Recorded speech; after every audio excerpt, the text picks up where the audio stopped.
Back with another video on my LS Swap Suburban. What I experienced was when I pressed on the brake pedals, the brake pedal would go all the way to the floor and the vehicle would continue to run. So I went through the motions of swapping out the master cylinder, bled the brakes all the way around, got all the air out of the lines, and still had the brake pedal going to the floor. So since I wasn't using the ABS module, I decided just to bypass it and fab up some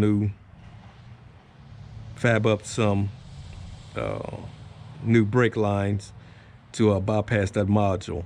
Let me show you the module here. Here's the ABS module. As I said earlier, this wasn't being used for anything, and I believe that it was either defective or it had air in it that just wouldn't bleed out. But since I wasn't using it and wanted to clean up the engine bay anyway, went ahead and decided to take it out. In doing so, though, I have to fabricate something that would still maintain the 80-20 bias or 75-25 bias front to rear braking. So I went to the salvage yard to find a proportioning valve to do that. So, but in doing so, I have to go in and reflare some brake lines to make everything work. Here's the setup that I'm gonna be working with here. I got this proportioning valve off of a Blazer, 96 Blazer, and luckily these fittings right here fit perfectly into the master cylinder. So I'm gonna use this proportioning valve. I took my brake lines out so I can reflare the ends so that I can use them with this proportioning valve. Cut a little piece right here so that it will thread in for the front, and this will go into a T right here, like so. Just mocking it up for you. This will thread in like that. This will go like that, and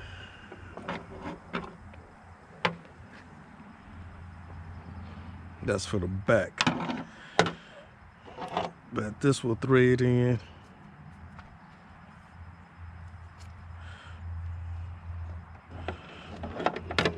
right here like so.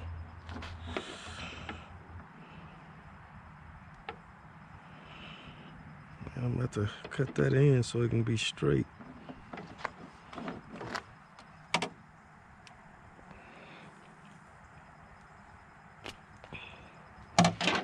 But you see, though,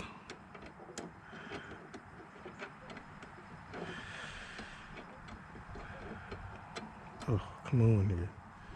We'll thread in onto this right here. So proportioning valve, this would be for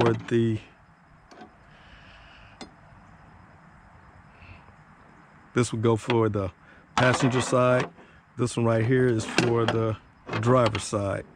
This aluminum line, easily bent and easily able to manipulate into place. Go ahead, get these ends flared. I'm gonna show you how this goes. Go ahead and cut this end off. It's not coming straight, so I'm gonna go ahead and cut it off using an inexpensive tubing cutter. Found this at Harbor Freight for $6. Pretty inexpensive. But basically, you tighten up the knob here and just spin it around, tighten it up a little bit more, spin it around, tighten it up a little bit more. As you can see, if you can see that there, it's starting to cut the tube. Tighten it up, spin it around, tighten it up, spin it around, comes off. clean cut. Go ahead and flare this tube, double flare it.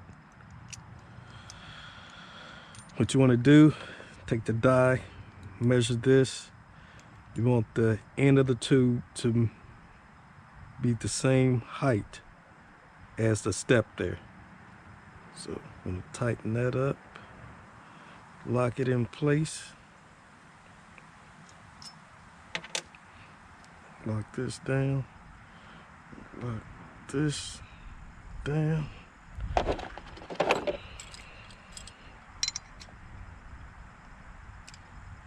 Snug it up real good. Take this.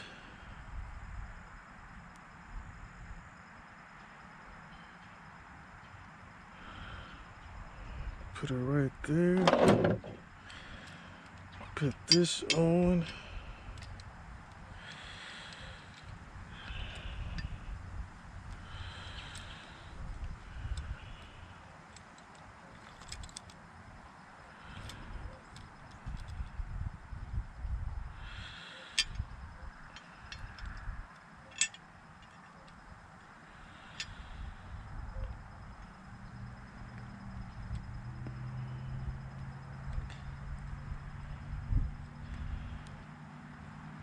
This up.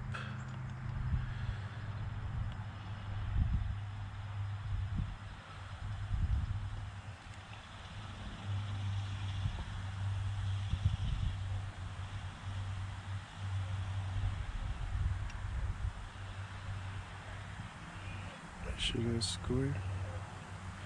Square. That's tight. That's tight. Now we go ahead and crank this down.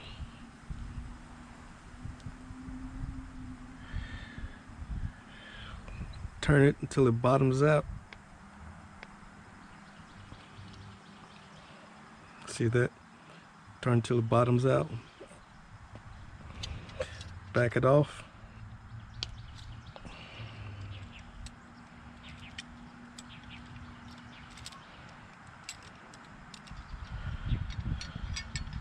Should have what they call a bubble.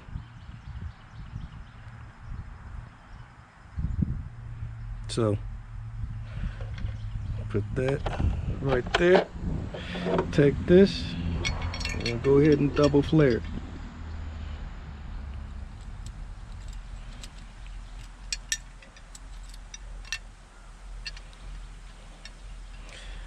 Work a lot better if you have a vise to hold the tool in place. But I don't have a vise, I gotta work with what I have.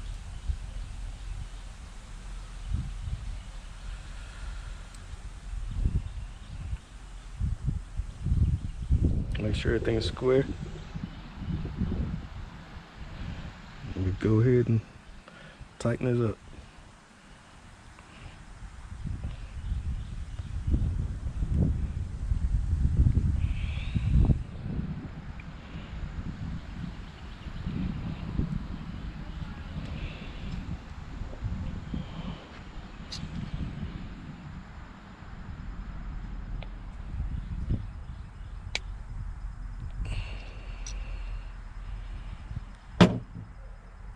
Like I said, it works better with a vise.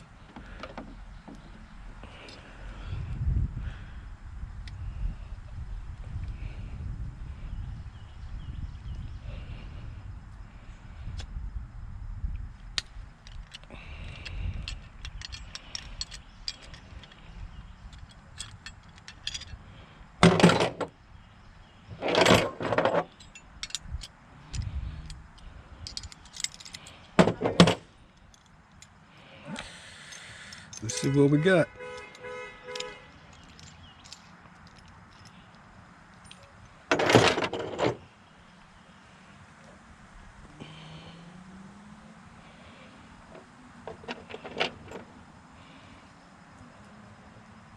Look at there. Now, it really didn't matter if I had the fittings on or not because I didn't do the other end. But when you get ready to flare the other end, you're going to have your fittings on. So You don't have to do the job all over again. Let me go ahead and get these ends flared, and I'll show you how I put everything together. I want to show you what it looked like. Give you some type of idea what it looked like on the vehicle. This is a proportioning valve off of a 1996 Blazer or S10. I made this line right here, flared the ends to put these fittings on. Got these fittings from Napa. Goes into a T. This line right here will be for the passenger side. This one right here will be for the driver's side. See, it flows from the valve to this line, to this T, to these individual lines. And this one is for the rear. There's a splitter further down the line for the left and right rear tire or wheel cylinder. So it doesn't need a T. There's one already on the vehicle. So this is it. I'll show you the final assembly, and hopefully everything will work out. Here's the view of the valve in place, brake lines flared. You see the T in place, how the lines connecting to the master cylinder. Not a bad install, not a bad install at all. And like I said earlier in this video, it does clean up the engine bay, especially for individuals that do LS swaps on the old body style Chevrolet trucks, Tahoes, or Suburbans.